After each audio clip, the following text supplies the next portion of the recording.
Star Citizen Alpha 4.3.1 is the next major patch from CIG, and it should be going live in September with the usual Evocati and PTU phases starting pretty soon, actually, within the next week or so, I would expect. We've had a roadmap update going over some more of the elements and content of this patch and what we can expect.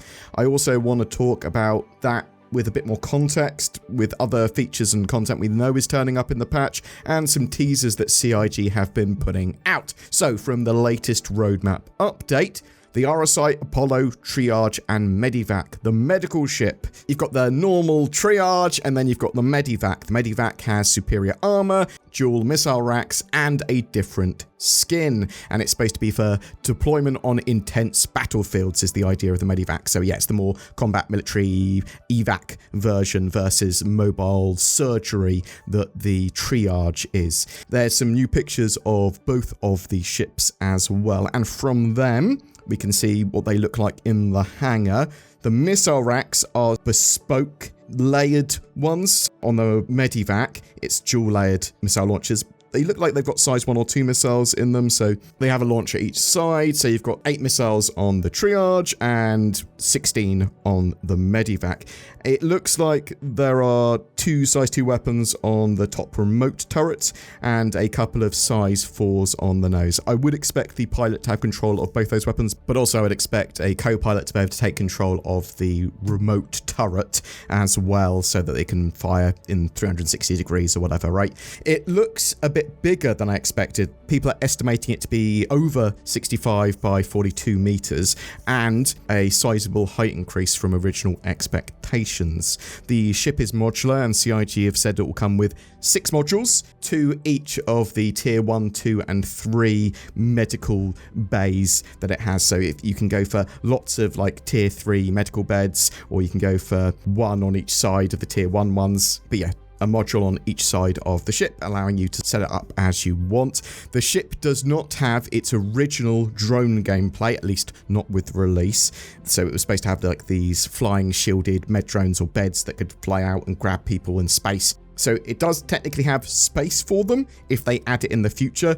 I'm not 100% sure whether they're going to add that in the future. Drones are being worked on at the moment for the base building mechanics, and then they'll go out to other ships and gameplay that uses them and needs them, but we'll see if that actually extends to the Apollo in the future.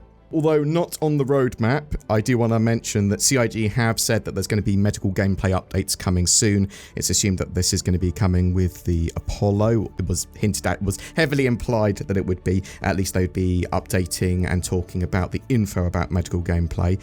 But CIG are planning to put medical beacons back on with 4.3.1 if possible. They were disabled in 4.3. They've been sneak peeking medical chargers. They've got that new gameplay being hinted at. We don't entirely know what that's going to be. We might see little archetype updates for non-combat ships like they did with light fighters in 4.3. I think using your medbed in the future is going to consume resources, and you're going to have medical goo packs that you need to recharge or buy or whatever to run your medbed, whether you're healing, whether you're respawning there, and maybe tier 3 beds won't respawn you anymore, or maybe they'll just be significantly less efficient. Maybe there's going to be a timer on when you can respawn, things like that. So I am expecting medical gameplay to expand out in this 4.3.1 patch, although it's not 100% confirmed. What else do we have in the patch? The bearing laser cannon. They're getting some art refactors, updating the bearing cannon's art style and geometry. Cool. Update some weapons. Some of them need to go standard pass, right? Onyx facilities. This is another big update. This is expanding the Onyx facilities with the addition of the science wing, which is believed to be the final wing, at least at the moment, to open up. Arkham invites players back to the network of abandoned research sites scattered across the Stanton system, hidden on nearly every moon. Though light security still lingers, the facilities have long since been abandoned by Associated Science and Development, ASD. At their deepest point lies Dr. Jarrett's lab, where the darkest revelations await. So this is supposed to be the end to the current regen crisis story arc that CIG have been putting out. We know from the monthly report that the devs were also recording a load of mocap recently for Alpha 4.3.1 and future releases. They've been working on a boss fight, a mini boss fight as well. That might turn up in 4.3.1. Makes sense, right? You have some sort of cool boss or a warped and crazy Dr. Jarrett They are planning to put the AI FPS turrets in. Not sure if that's going to expand out to the whole of the Onyx facility and the wings, or if it's just going to be in the new wing, but they're going to be adding anti-personnel turrets for players to avoid or destroy, providing additional PvE challenges. There's also the re-addition of mission pickup on location, enabling new missions to be discovered and added to journals when you approach or enter a designated area. So that could be like a boss fight or escape, or you're trapped and you need to find a code or whatever. There's more missions as well expected, so there's going to be new stuff at the Onyx sites, more repeatable missions that use the area most likely, maybe medical missions.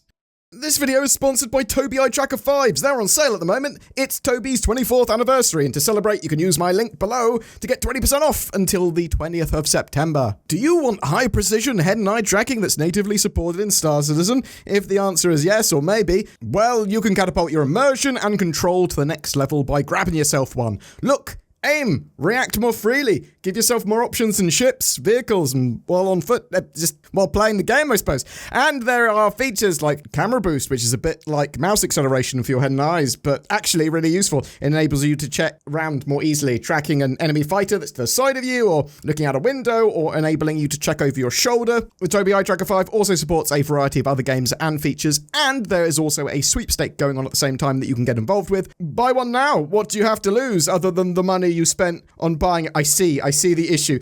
You'll probably like it. Links below. So that was all on the roadmap update, but that is being added to the other features that were already in Alpha 4.3.1. This is some heavy utility armor we knows there. I expect that to be found in the new wing of the Onyx facilities, or to be one of the rewards for it. So this could be specialist armor for any role, or it could be medical focused. It could be a lot of different things. It could be more radiation armor. There's also the Volt LMG Fresnel. So introducing Volt's heavy hitter, a machine gun that ramps up the punishment as it heats up, trading rate of fire for raw stopping power. As it nears peak overheat, it unleashes searing energy blasts capable of tearing through hostile forces with terrifying efficiency, featuring a hefty reload time, but with a high capacity magazine. Almost certainly going to find these in the new wing. There's also NPC dropships, introducing dropships in Pyro, defending outposts and deploying reinforcements when the local population is attacked. The fact Pyro is specifically mentioned here makes me think that some more missions are turning up linked to that, but also I'd expect to see NPC dropships used more just generally around the verse in lots of different situations. Maybe not in this patch, but expanding out from it, if you see what I mean. There's also 2 new hairstyles for character customization. They're both pretty short. Other expectations. So there is no expected wipe with the patch. In fact, it's more likely that more stuff than ever will carry across and transfer more successfully than before. However, things like consumables, current refinery jobs, player customizations, hangar customizations, they're not expected to carry over. Please bear in mind that they will wipe individual parts of the game or do a big full wipe if they need to. You can expect more ships in Wickelow's store, more gear, more armor, more weapons, variants of different things like Volt weapons, stuff like that.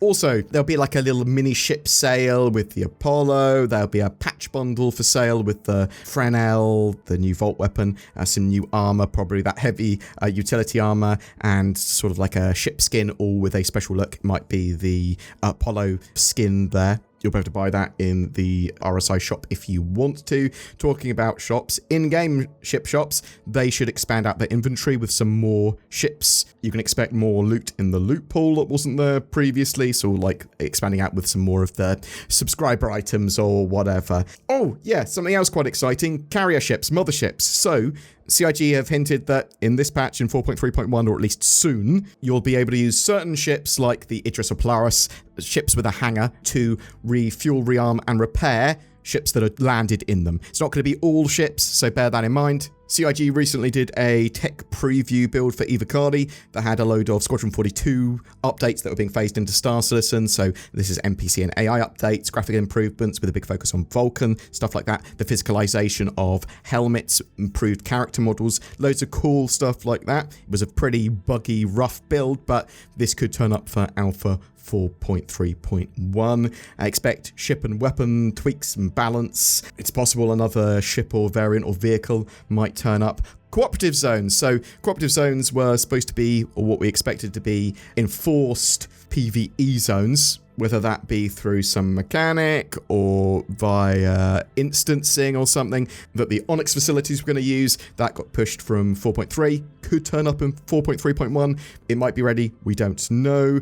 We also know that they've been doing a gold standard pass on the Auroras. If that's ready, that could turn up here. And CIG have also been working on item recovery tier 1, FPS scanning, the physicalization of armor so it doesn't appear just in boxes all the time. Oh, something else that's exciting for September and that 4.3.1 patch cycle is Pirate Week. So last year, throughout a load of September, we had various ships on sale with pirate skins, a treasure hunt for a shiny doubloon that you could then have as a flare item, plunder, screenshot contest, a focus on Arena Commander, Pirate Swarm, so you could get the pirate skins there. But also they had the Blockade Runner, the evolution of the Ninetales Lockdown event, where players had to fight against pirates, recapture stolen goods, and supply stations that were blockaded. So expect some similar stuff for Pirate Week this time around as well. Boom! That's it for today. Tell me what you think in the comments below. Are you excited for Alpha 4.3.1? Are you really enamored with the Onyx facilities and are looking forward to a potential boss fight with Dr. Jorrit or some horrible mutational monster? Are you super excited the Apollo is finally going to be released and there may be a load of new medical gameplay with that? Zin and I very much are. We are looking forward to doing medical evac stuff. Hopefully they'll be able to turn the beacons back on for medical gameplay. What do you think that heavy utility armor is going to focus on? Do you have a big capital ship and you're like, oh, that means that I can actually use my carrier, my mothership, for its intended purpose, to rearm, repair, and refuel another ship that's on board? Perfect. Tell me in the comments below. I'd love to hear from you. Something else that you should do is click on the links below to get yourself some NordVPN for better accessibility, security, and privacy on the interwebs. What's that? Go to nordvpn.com/BoredGamer. I can't be bothered to go to that address. Well, you just need to click the links below. It does the same thing. Gets you a big discount on NordVPN, and then I'm happy, you're happy, we're all happy. Every month we have a ship giveaway, and we're giving away an RSI Meteor, that new medium fighter with lifetime insurance and a gameplay package for Star Citizen. Everything you need to play with a cool fighter and pew-pew some fools. Just comment on any of our videos made during this month to be in for a chance of winning that. Something else that you might like to do is like, share, subscribe to our videos. There's a join button underneath as well. There's Patreon. You give us a little bit of money each month and it helps out the channel immensely. Occasionally we have some exclusive videos. Come to my Discord, discord.gg/BoredGamer. Also, you should comment on all the videos, not just because of the giveaway, but also because you can give me feedback. And I want to say a massive thank you to the people that have supported the channel via any medium. But genuinely, you guys that go the extra mile to use that join button or Patreon, it is genuinely so appreciated. Thank you so much.